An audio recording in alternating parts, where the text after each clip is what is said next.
Magandang araw sa atin mga tropa ni Don Pepe. Tara, samahan nyo kami kumain dito sa Mayon, sa Banawe, Quezon City. Alamin natin ang lasa at halaga ng mga pagkain dito. Alam nyo ba, nakita lang namin sa Facebook to. Dito kumakain ilang sikat na mga artista. Dahil si Don Pepe ay piling sikat na, kaya susubok na rin dito.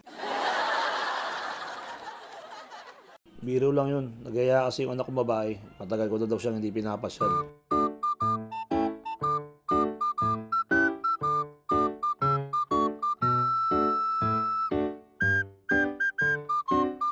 Teka, unahin nating ikwento sa inyo ang lasa ng pagkain. Tama, masarap nga pagkain dito. Malasa at malinamnam. Pang sosyal ang lasa at galawan. Pagdating naman sa halaga, medyo may kamahalan. Pero ayos lang, may pambayad naman. Sabi nga ng anak ko, 10/10 daw ang lasa. Sa akin naman kasi, hindi mahalaga ang gastos. Kasi ang katuwiran ko, ang pera, mababalik pa yan. Pero ang kasiyahan at araw na lumilipas, hindi na mababalik yan. Ayun lang sa aking katuwiran. At saka nga pala, ang mga waiter dito, mga maaasikaso. Pag nagkatingin na kayo, alam na nila kung anong kailangan mo. Saka yung loob pala ng restaurant na to, napakalinis. O paano, mga tropa ni Don Pepe, hanggang sa muli. Salamat po sa panonood.